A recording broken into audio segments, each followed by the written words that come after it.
Oh, hello. I think it's live, but I don't really know yet. Well, this is going to be fun. That's what's up. Okay, just going to make sure everything is, all the technical things are set up proper.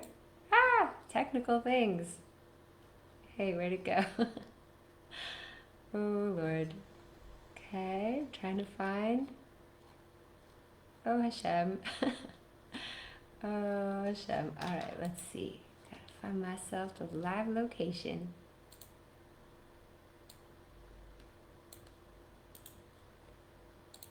Dee-da-da-da. Get ready, friends. This is going to be a fun night ahead. You wonder, what is on my head?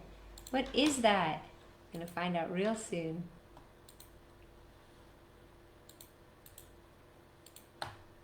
Sweet. Okay, now let us get this party started.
Dive into PARSHAT CHUKAT.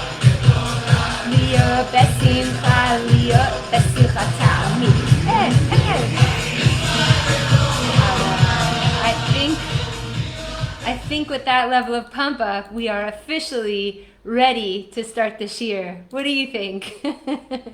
All right, so here we go. Let us begin with our usual thanks. Thank you so much, Hashem, for the opportunity to explore the parsha and to explore it in my own personal life, as you'll find out more about today. Thank you so much, JIC, the organization that hosts this Shiur. Thank you for being a part of it and learning with us. A lot of amazing things are coming out of the Shiur and all the learning we're doing. I want to dedicate today's Shiur always and first and foremost to my Ima, Shoshana Bacha Nachaya, to one of our amazing students who's almost always learning with us, but she can't be on because she's in a procedure right now. So to Corinne Yosefina Batzara, also a shout out, and may our learning go for the speedy healing of Mark Anthony Ben Penelope. And we've got Mazel Tov to Shana and Svi on their baby boy, Mazel Tov to Josh and Levana on their baby boy, Mazel Tov to my friend Ayelet on her new and upgraded YouTube. That's amazing. Mazel Tov to Shani Batsheva on officially becoming an Israeli citizen after all of these years. And a happy birthday to precious Sophia Emuna Bracha. May you shine radiantly as you always do. So, we're going right in, folks. And how are we going right in? Simply, we'll do a parsha summary and we'll find out that the key, in my opinion, to this really bizarre parsha of Chukat, this paradox, this crown paradox parsha of the whole Torah, we're going to try to make some sense of it, okay? While making no sense of it at all. So this is officially one of my favorite parshas. L'chaim, I already made a bracha. Totally one of my favorite parshas because it's, first of all, like contextually, we all of a sudden skipped like 38 years in the desert. Like last week there were some things that happened, and this week it's 38 years later and we're about to enter into Israel, and like stuff hits the fan again. It's crazy. Listen to everything that happens. And don't worry, this isn't old, it's just a treasure map. Just kidding, this is so many years old. We have in this week's parsha the para aduma and the essence of paradox, right? That's the essence of paradox. We have Miriam dying and the well drying up, and there's no water, and later there's a song at the well. Like, really? We're busting out in song with the morning? Then it's the famous story of Moshe and the rock. Oh my gosh. Moshe hits the rock, Aaron dies, which is crazy, especially since I had the privilege of going to his kever in southern Petra, and it's for sure one of the most serene and tranquil places I've ever been in my life. Amalek attacks us. Then, if you didn't guess, there's fiery snakes that come attack us. Then there's a crazy war with the Amorites, which is actually the Ikar and essence of Lag BaOmer of all things.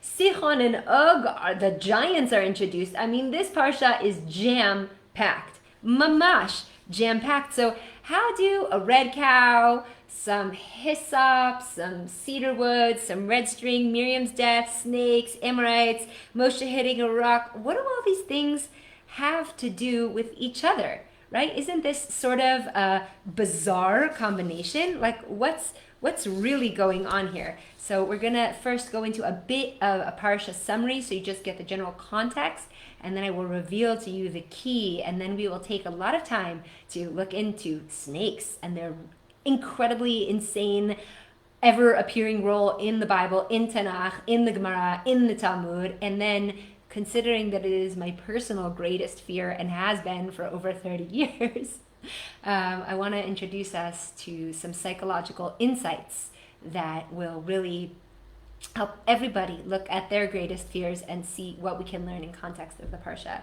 So, para aduma, the red heifer. There have been 9 throughout history. We're waiting for the 10th one. The Temple Institute is like searching on farms all over Israel and all over the world to find this one red heifer with less than 2 hairs of a different color, searching high and low so we could finally find this cow so we can burn it, so we could drink its ash. And whoever prepares it, this headband really hurts. Whoever prepares it is then going to be impurified, and this is the whole paradox, right? By preparing the ingredients for purification, the preparer becomes impure, and this paradox. This red heifer is called Zot Chukat Torah. This is the essential chuk, the essential law, the essential thing we can't understand about the Torah. But that's like, okay, like, I don't know about you, but like someone getting impure because they're trying to purify someone else, like that doesn't like wow me as like, ooh, ultimate paradox. I'm like so excited. No, that doesn't, I don't know. It just doesn't thrill me and delight me.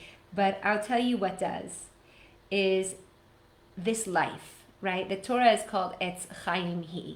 And the thing about this life is that it simultaneously defiles us while it purifies us. We come down into this world and like we come down as like these like unbelievable pure souls, and we're thrown down into the muck, the farthest place in the universe from Hashem, and we come here and we get less pure, but it's that becoming impure that therefore purifies us and prepares to get us ready to go back up to Shamayim, right?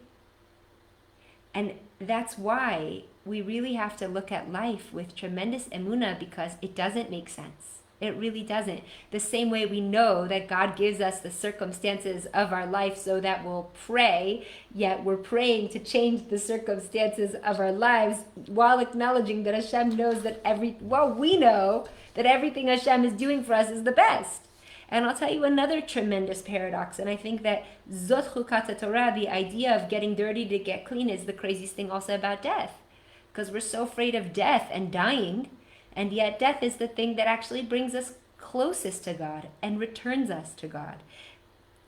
So, Zot Chukat Torah is really, I think, who am I to say? When all the commentators say that the red heifer is the essential paradox, I'm going to say life and death are the essential paradox. Just being here, just living this existence. And so a lot of what we're going to see in this parsha really surrounds these concepts of the weird freaking paradox that it is to simply exist. And so follow suit, the next thing in the parsha is Miriam's death. Miriam, the life giver, Miriam, the one who, the well that fed 2.1 or 3 or 6 million people, depending on you how count it, in the desert.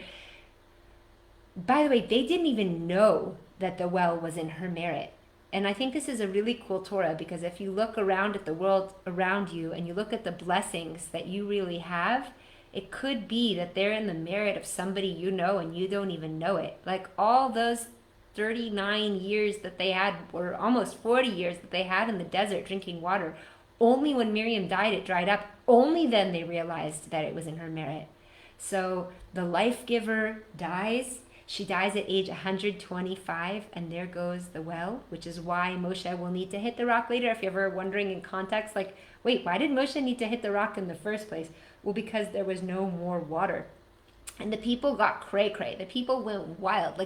Meantime, Aaron and Moshe are in mourning for their prophetess, glorious, amazing sister, and the people come storming over their tent. They thought they were coming to comfort them, but really they were coming to stone them and yell at them and taunt them and tease them. It was really a mess. So at that point, when all the community is gathered outside the tent, Moshe has to go outside and figure out something to do. And he was supposed to talk to the rock, but he was in such a tizzy that he ends up hitting the rock. And as we know, this one hit is the reason that he doesn't get to go into Eretz Yisrael. Now, any of these topics, Para Aduma, Miriam's death, Moshe hitting the rock, they are a shiur unto themselves. I'm just giving it over this week in context so that we get to what I believe is, as you could see, don't ask me why I have this, what I think is the key to understanding all of this. Okay, so Moshe hits the rock. It's cray-cray. And eventually, then shortly after, Aaron dies. And it's like, wow. Do you ever think what Moshe went through in this one parsha? He loses his sister. Then the whole congregation comes up against him to kill him after his entire dedicated life for them. And then his brother dies? Oh my gosh, the compassion I have for Moshe is huge. And then when Aaron dies, what was in his merit? Do you remember? The clouds of glory. Well, the clouds of glory, those were our protection. Poof, they vanish. And all of a sudden, guess who's ready to attack us the second we're vulnerable? Amalek. And not only that, but Amalek attacks us in this crazy way. They dress up as Canaanites so that we'll pray against the Canaanites so that Amalekites will have success against us. It's mamish, a very crazy and twisted parsha. May the Lord bless me and keep me. So Amalek creeps in, and again, that's doubt. And then what happens? What was one of the main things that the clouds of glory were supposed to protect us from? All the conditions of the desert. Some of those being, what are the famous things we're scared of in the desert? Scorpions and snakes. And when the people start complaining, because again, we're complaining in this parsha, about the man to Moshe, God says, you're going to complain, you're going to use Lashon Hara against my glorious food? You're going to call this miraculous food disgusting? It tastes like nothing, like the dirt? I'll show you an appropriate punishment. I'll bring the one that slanders. I'll bring the one that speaks Lashon Hara. And I'll bring the one that eats dust to attack you. If those are your claims, if that's how you think I treat you, fine, let it happen. And it actually, based on the grammar, it's not that the snakes necessarily attacked, it's that Hashem released his protection, like the clouds of glory just disappeared, and then these crazy fiery snakes came to attack the Jewish people. Now, if you've never heard of this before and you're like, what? Fiery snakes come to attack us in the desert? Don't worry, it's a summer parsha, which means that if you went to Jewish day school, you never learned this, and that's okay. You can learn it now. Wow, particularly for me, if one snake came in the room, I would freak out. And now there's like masses of venomous snakes and they're killing tons of people. And if you think about it, it's very interesting because we said that one of the great paradoxes we're talking about are the ideas about life and death and what we think they are and how they affect us. Well, where is the original place where the snake comes into the Bible in the first place? You guessed it, in Gan Eden. The snake actually introduces death to the world. And here we are in this parsha where we're talking about healing from the tumah of death. Miriam dies. Moshe gets his death sentence. Aaron dies. Amalek attacks, which is more death. Then the snakes come, and it's like, wait a second. If the snakes are the thing that basically help introduce death to the world, it is very fitting that they're going to show up again. And then the crazy thing happens, and we're going to get there later more, but the way that the people are meant to heal is that Moshe takes this copper, he's commanded to take a copper snake and put it up on a rod, and the people have to stare up at the snake, and essentially they're looking at Shamayim, and they're remembering God, and this is the way they heal. Trippy. In fact, as you already know, the international sign for healing is those crisscross snakes wrapped around a pole with wings at the top.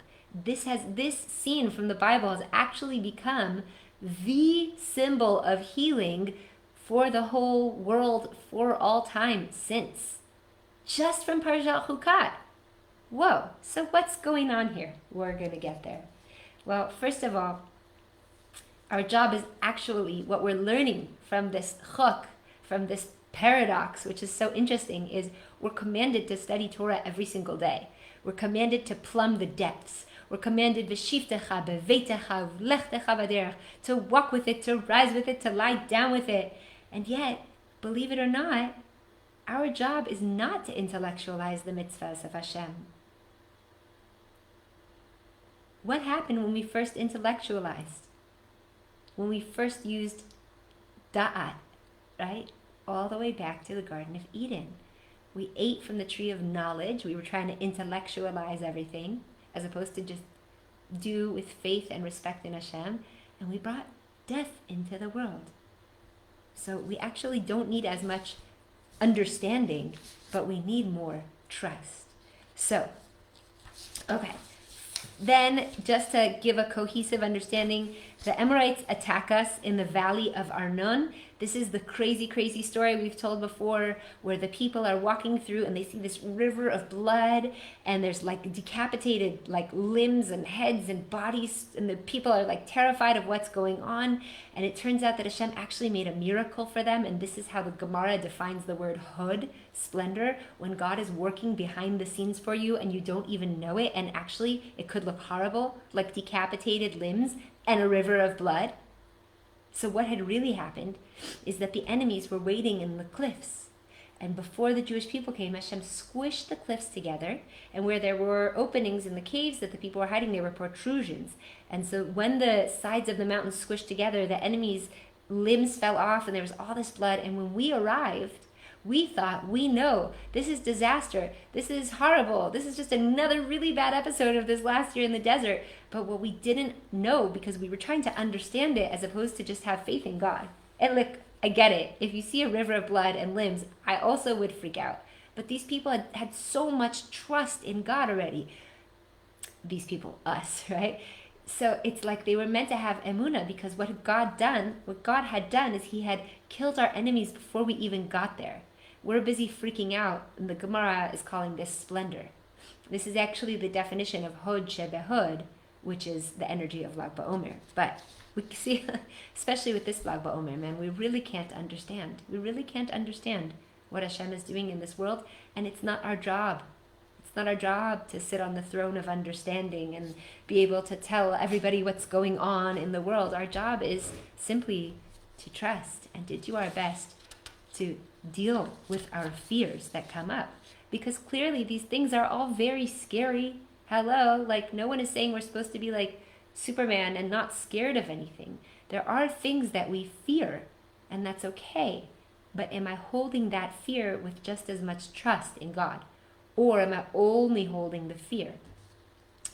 And then there was more reasons to be afraid, because like we said, at the end of the parsha, we get the giants, Sichon and Og. According to Chazal, Og was so huge that he ate 1,000 oxen and drank 1,000 jugs of water for every single meal. I mean, these guys were massive.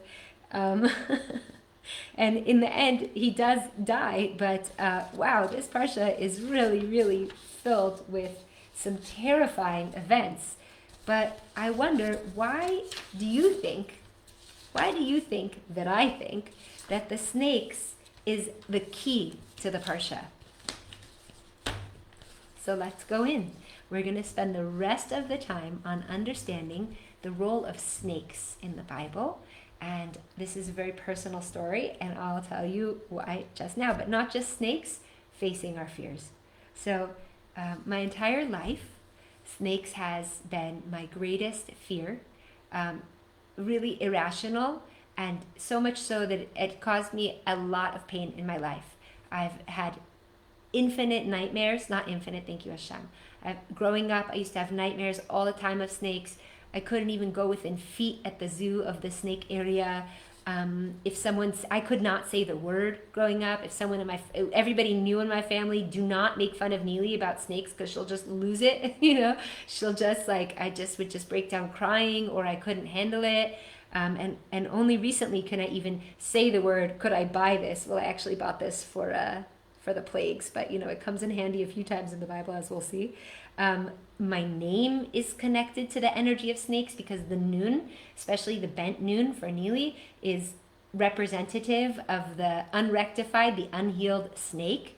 The snake in Perek Shira says, Somech Hashem lechol hanoflim vezokef lekol hakfufim. This is the line that compensates for the nun's non-existence in Ashrei. My name also is Netzach Yisrael Lo Yishaker. I have the word sheker in my name. The snake is the ultimate and primordial liar with the tongue that doesn't go one way, but two ways, as we discussed.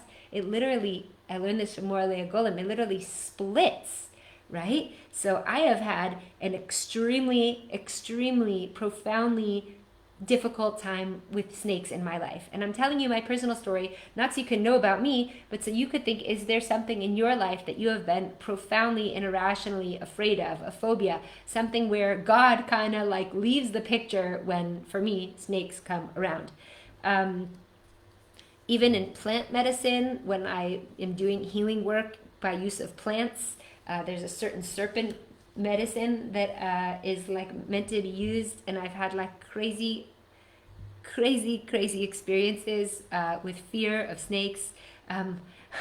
When the Shiur was live, the head of the Shiur thought it would be really, really funny to throw a plastic snake on me because he didn't know that I was terrified. Ran out of the house and down the street. But I decided today that if we're really gonna learn from the parsha and learn about facing our most profound fears of life and death, then I was going to have to try to do something about it. So I woke up this morning, and I don't know what you were doing by 9 o'clock, but by 9 o'clock I thought, okay, I have to go find a pet store. Luckily, they just opened up a pet store here, and I very nervously walked up, and I was like, Slicha, ha'im yesh lachem nachash? Excuse me, do you guys have a snake? And the guy says, no, and I'll never have one. I was like, oh, okay, well, I'm just trying to work on this fear. He's like, everyone's afraid of snakes. And I was like, okay. Whew. I was going to be really brave and just look in the cage, but I'm so glad that there's no snake here, right? I was tapping through it today. I was doing EFT, emotional freedom technique, which is a way to process your emotions. I was crying. I was getting the chills all over my body, just considering that I wanted to do my best to face my fears in PARSHAT CHUKAT. And in the end, if you were following my Facebook post today, you'll see that what I did in lieu of seeing an actual snake is I called a friend who has a snake and I tried to stay on video with her. It was very, very difficult. I was shaking, I was crying. But this parsha calls upon us to face our fears. So what are your fears?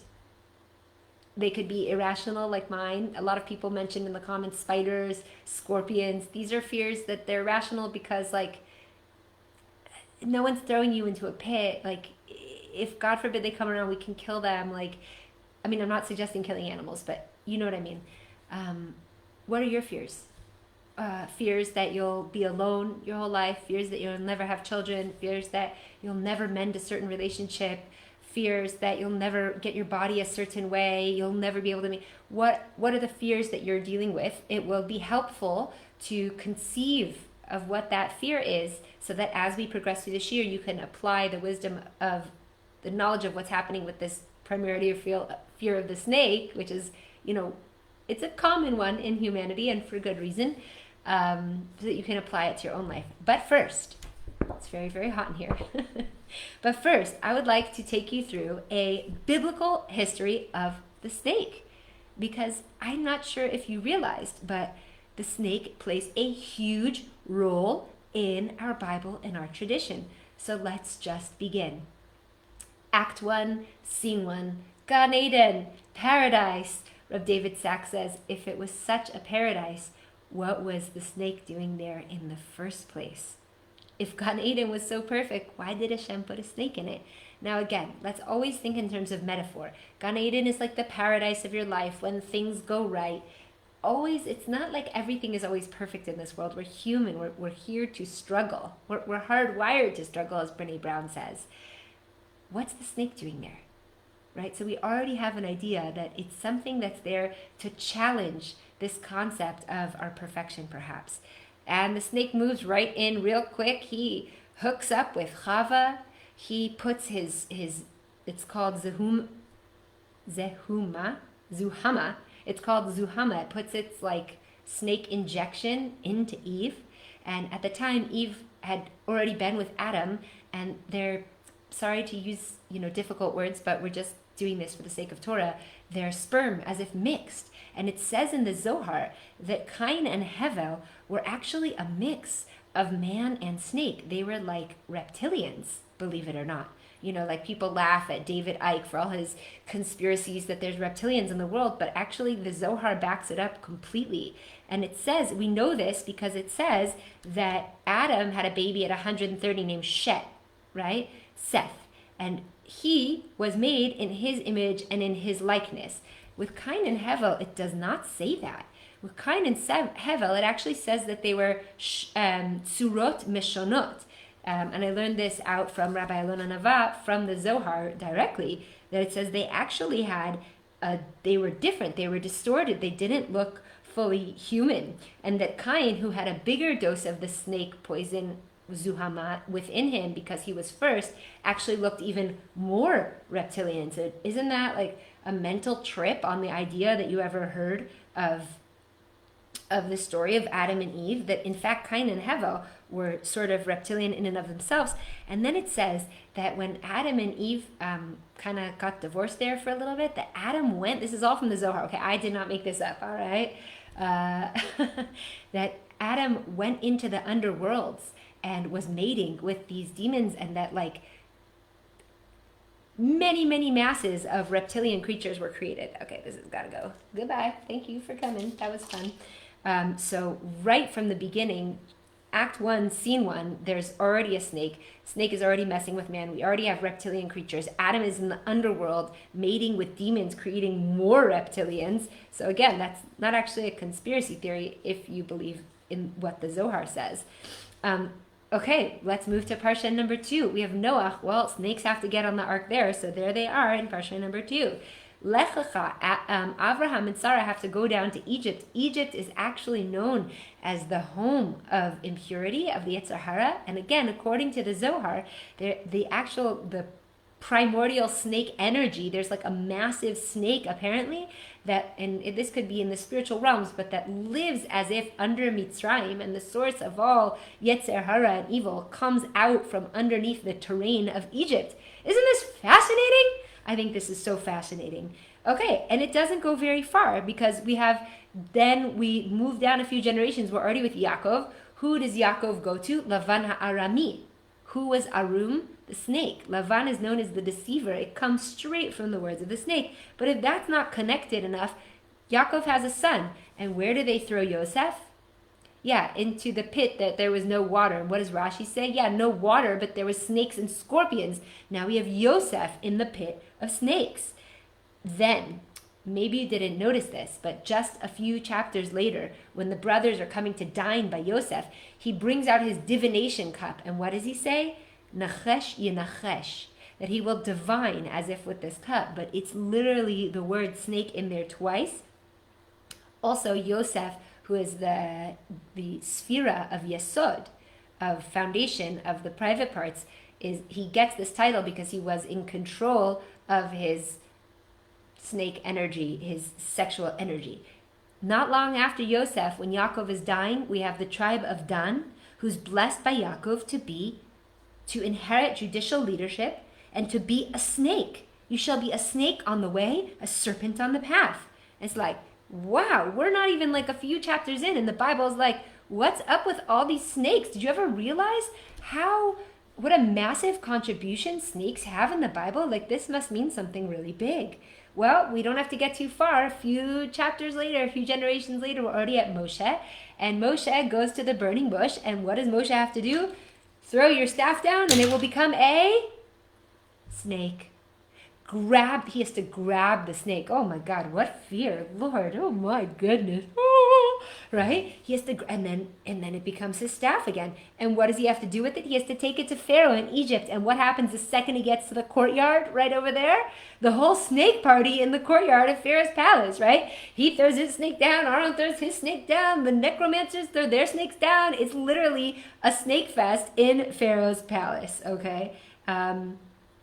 And it goes on and on. I mean, most of the plagues, by the way, came with snakes. Like, if you read the Midrashim about the plagues, it wasn't just that there was wild animals. There was wild animals and snakes. Then it wasn't just that there was locusts. The locusts themselves had, their entire back was like a writhing snake. That's how big they were. But also Hashem sent more snakes.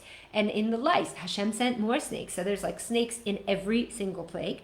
As we hear now, the clouds of glory were there to protect them from the snakes. Even Kashrut says, don't eat snakes.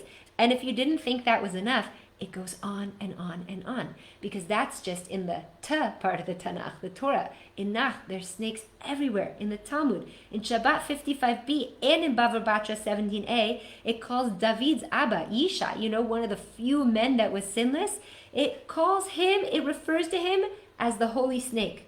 And also Shimshon, the descendant of Dan, known as the holy snake. What? Then you get to Shmuel, and Shmuel, where my name comes from, if you were watching in the beginning and you heard how connected I am to the snake tikkun, Shaul's first, in the book of Shmuel, Shaul's first combat that he has to do is kill who? Nachash, king of the Ammonites.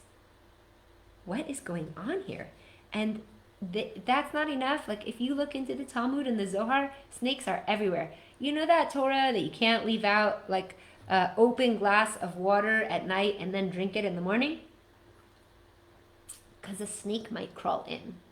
Like, what? And like, what if I live in a mansion in Beverly Hills? Like, there's no snake crawling in my water. The energy of a snake getting into your water.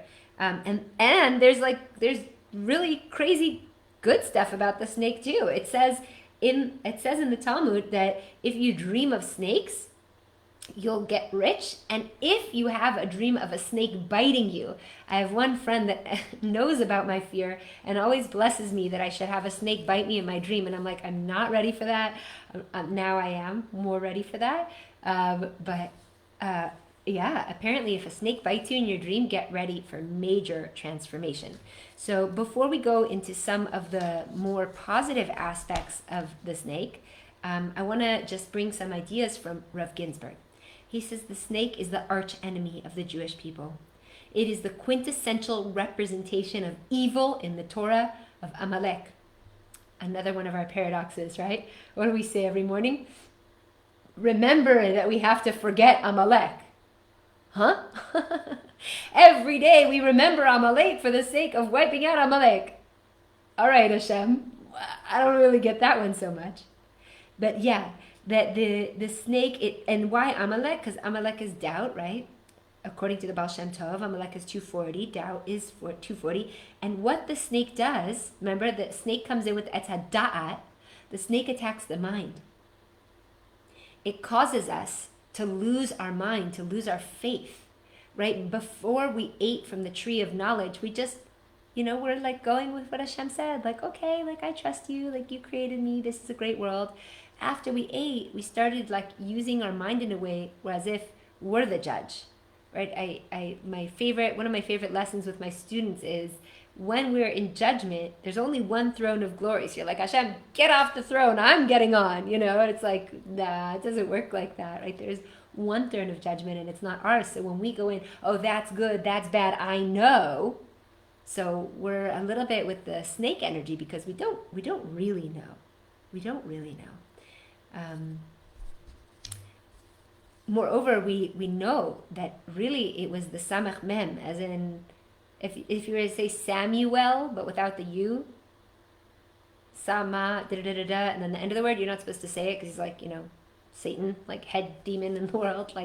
So the Samach Mem comes riding into Gan Eden on the Nachash, and then once they end up hooking up with Eve, the Nachash, which is like the feminine presence of the Satan, who is actually stronger than the Samach Mem himself, they get united into one. And then the snake becomes the representation of the Satan, of Hashem's main agent to trip us up in this world.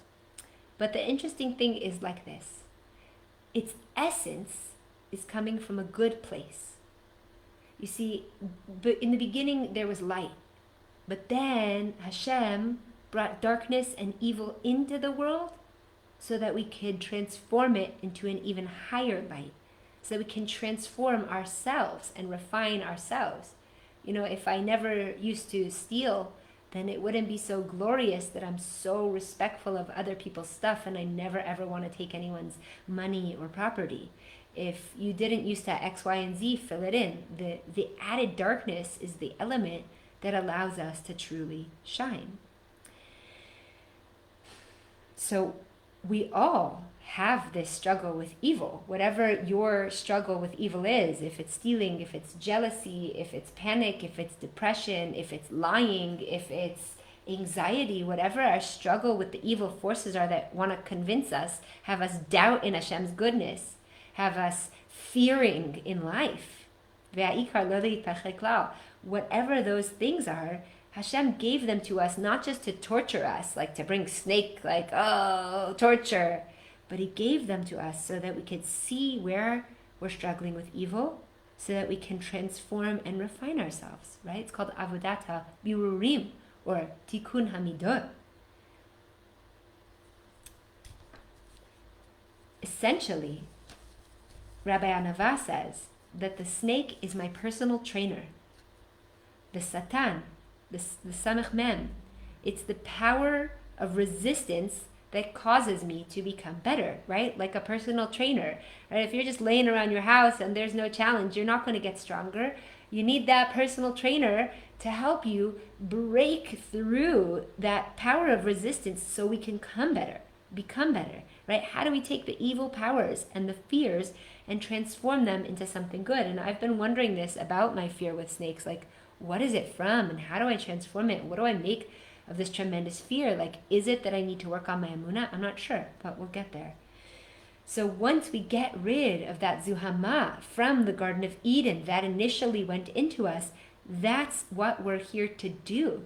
So whatever your deepest fear is, that's what you're here to rectify. Whatever your deepest fear is, it's not here just to trip you up and to make you feel depressed or scared that it's never going to work out for you. That's the energy of the Samach Mem. That's the energy of the snake. It comes to scare us. But why? so that we can overcome. We got to dig down deep to the shorish of our neshama to do this healing. And that's why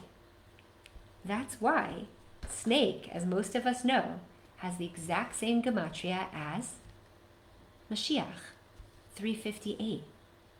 Because it's the darkest of dark energy that's going to bring us the greatest of great highs. When I get to the point where I can deal with snakes without freaking out and trembling and crying and wanting to run out of the room because I trust God so deeply, that is a messianic light, right? That is a messianic energy. And the fact, it basically possesses all of the cure. In fact, a friend taught me this week something very, very interesting. They said that the only animal that you need to have its venom for the cure is the snake. For a snake, if you get a snake bite and it puts venom in you, the way you cure that is by using some of the venom to heal you. So the essence of what a snake, like the poison of the snake, is the very place from where we heal. On that note, we're going to pause, and I'm going to show you a video through my phone, which to me encompasses the entire idea of chukat. Okay, this is like this. When I saw this video, I also posted it. When I saw this video, all of chukat made sense to me. It's 4 minutes, so bear with my funny technology that I'm literally just going to lift up the phone, but listen carefully. It's amazing. Here we go. All right, let me get the angle right, and here we are. So the Jews had left Egypt and received the Torah, and now, as they wandered in the desert for 40 years, they were faced by a slate of new challenges, both physical and spiritual. In PARSHAT CHUKAT, something very strange happens. The Jews start whinging and complaining about the food, the water, the emptiness of life in the desert, and the whole experience since they left Egypt. God sends what the Torah calls burning snakes to bite the Jewish people, causing a great many of them to die. The Jewish people go to Moses and say, "We know we shouldn't have complained about this whole desert thing, but please ask God to get rid of all the snakes." And he does. He begs and pleads with God on their behalf. And so God instructs Moses to build a huge fiery copper snake and coil it on a huge post. Then get everyone to look up at the snake, and everyone who's been bitten will be healed and live. At a glance, this seems to go against the precept, "Do not make graven images," and "Do not worship idols." But we need to remember that God himself told Moses to build this copper-coiled snake, and it wasn't supposed to be as a god or god substitute. The snake itself has a far greater significance within Judaism. Since the very beginning of time, since the memorable event in the Garden of Eden, the snake has represented spiritual immaturity. The snake is a manifestation of that little voice in our head, often called the evil inclination, which leads us down the wrong road by instilling thoughts of fear and doubt in our hearts. Sometimes we're on the correct road, a good path, on a journey to great things. But sometimes if we don't see immediate results that we can quantify, we start to doubt ourselves. We get scared, and that little voice in our head starts to say, "Hey, maybe we're doing all this all wrong. Let's just give up and try something else, something easier." So God's instruction to build a large fiery copper snake was not an exercise in idol worship at all.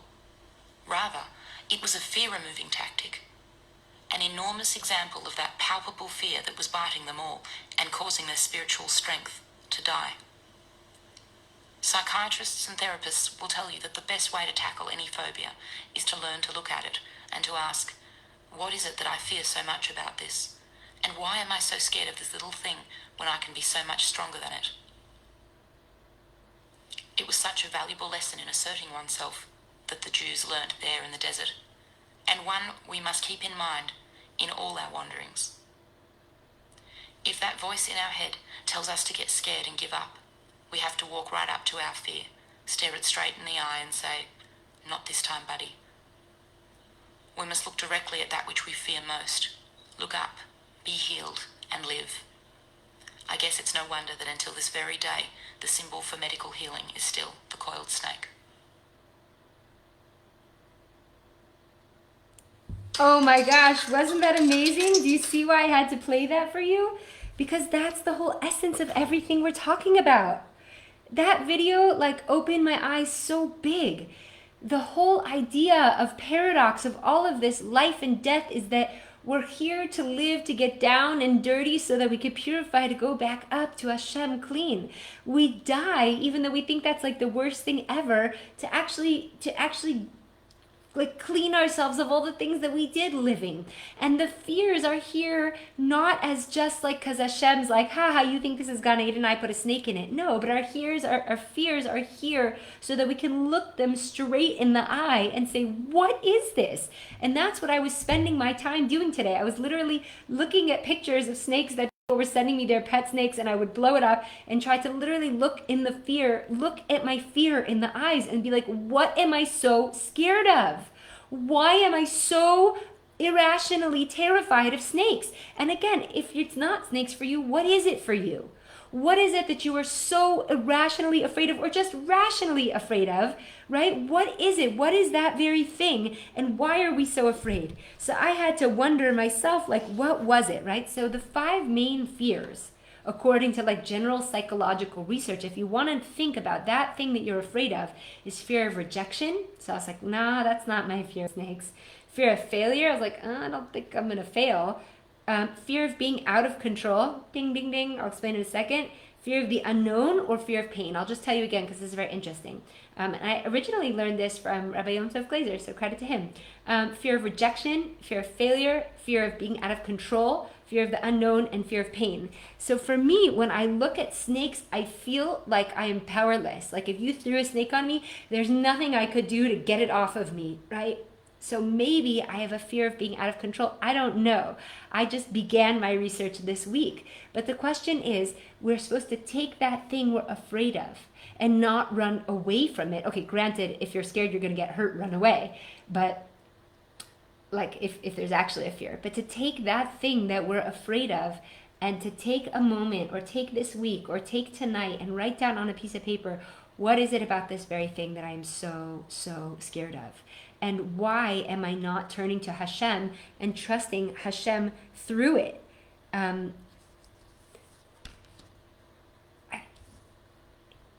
Again, the great paradox of the Torah and of life is that the very things... Mosquito! It actually says somewhere that the mosquito bite in gematria is twice as strong as the snake bite.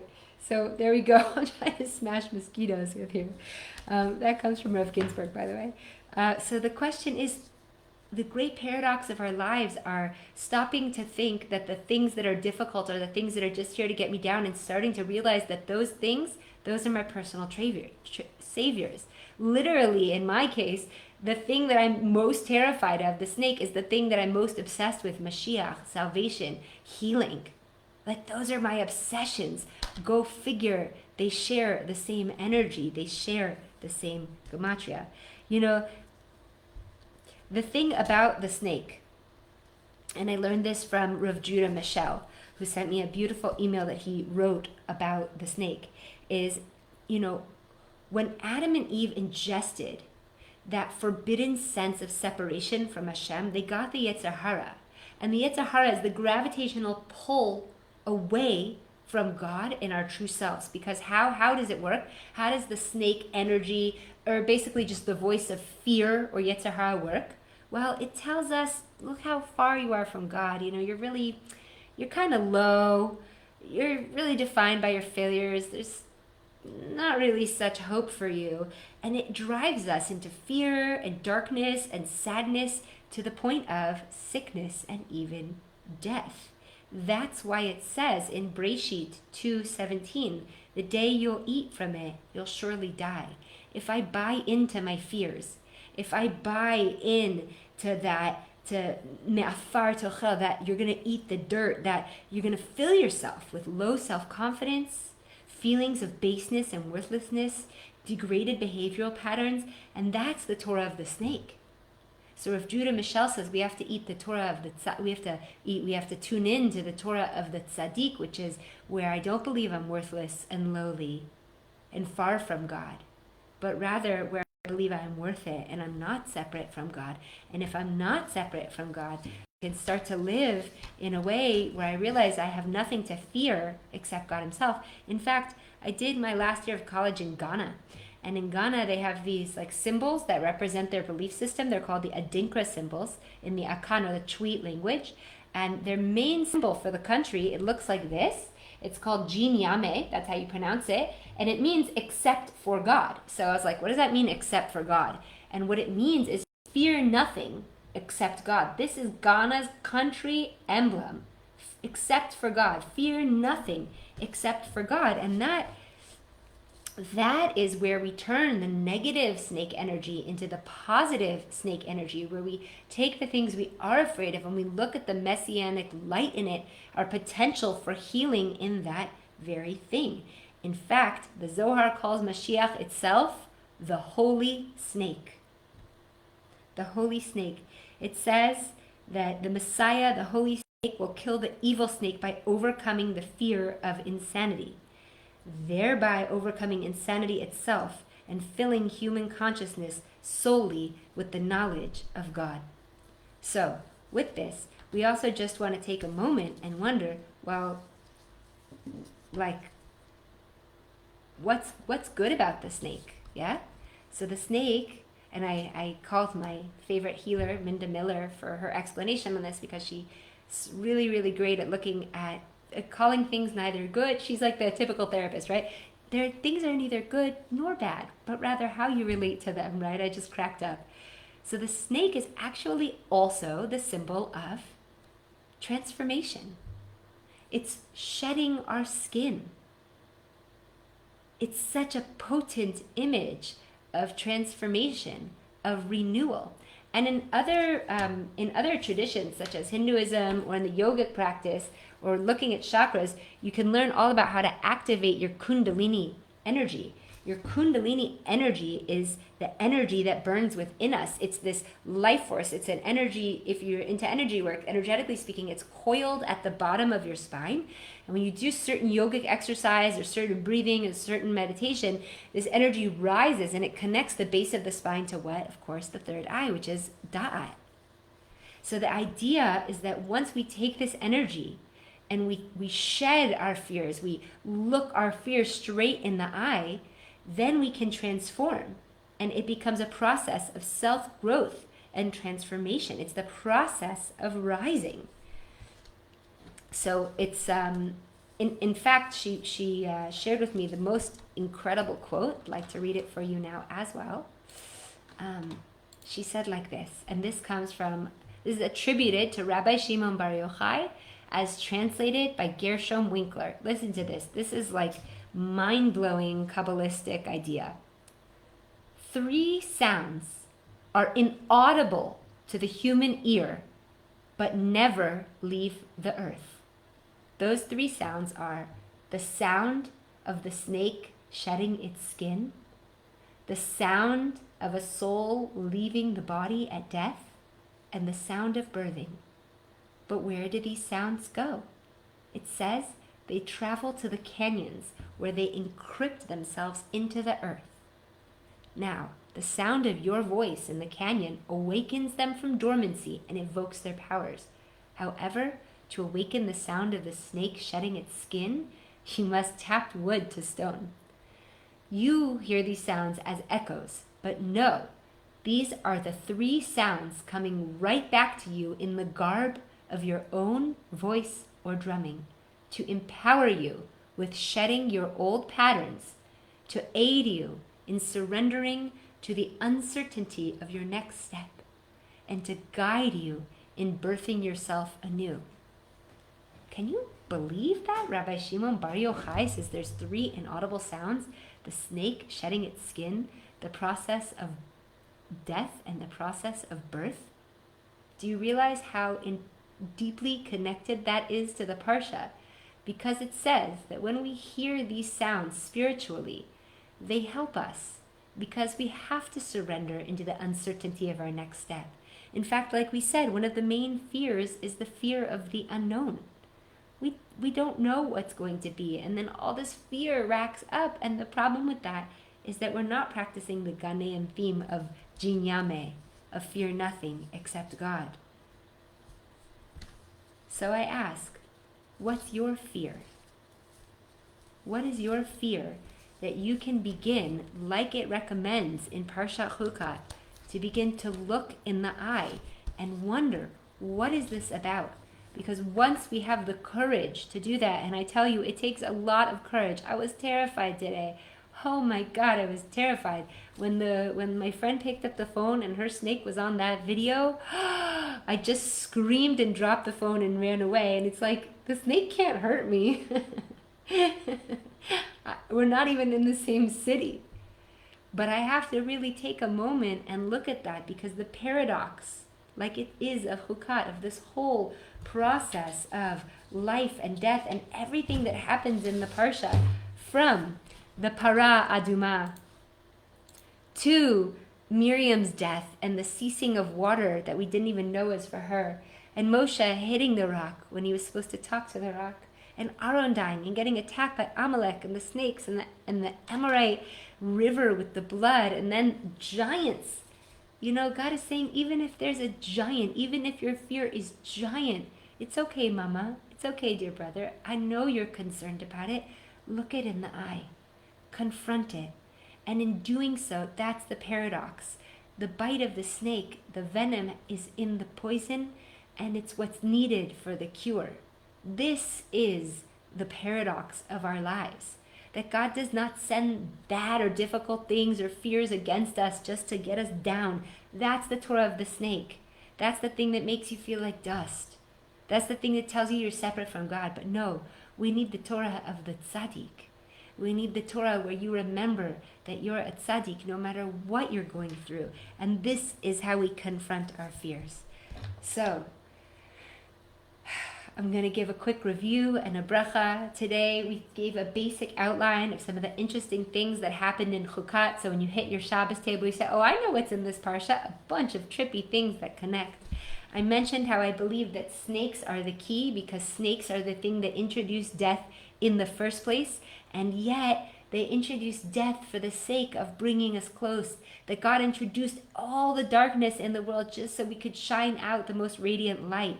Someone asked me during Corona, when like a lot of the political stuff was getting really ugly, like what is going on? And my only answer was like, listen, if God is getting ready now, in this time period, to shine the greatest light of Mashiach, right? The even greater and opposite force than the Nachash, the 358. If God is ready to reveal to us the greatest light of all time, surely the greatest darkness of all time has to come out first as well.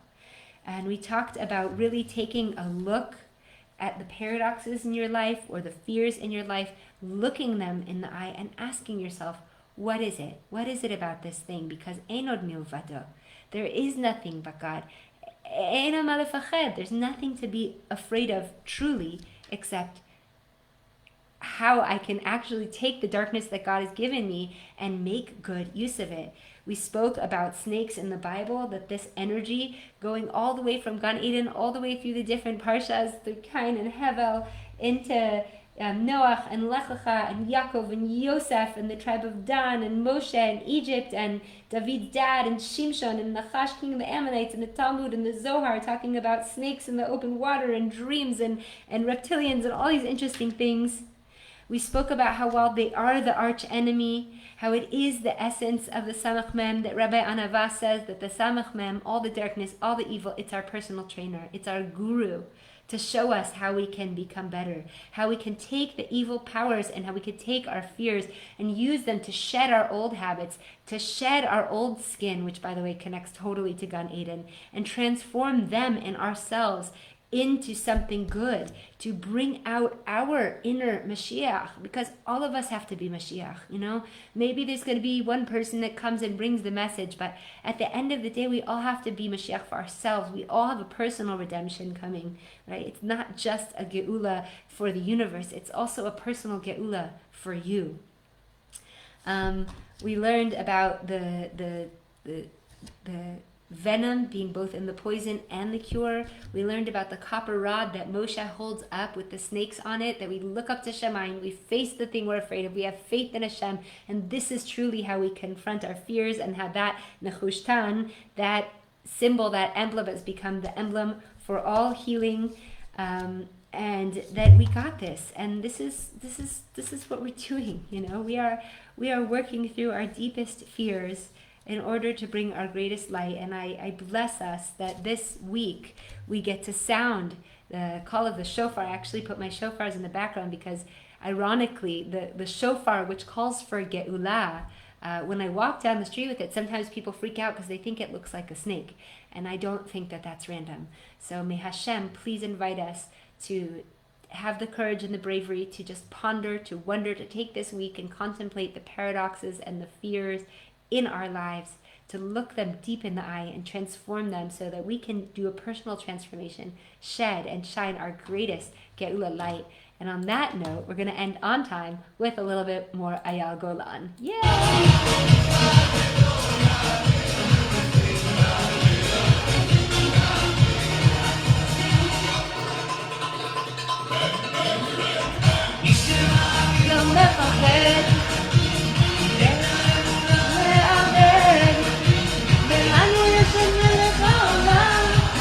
Good night. Thank you, everybody. Thank you, God. Thank you, Jesse. Lala Tov from Shiur and Beer.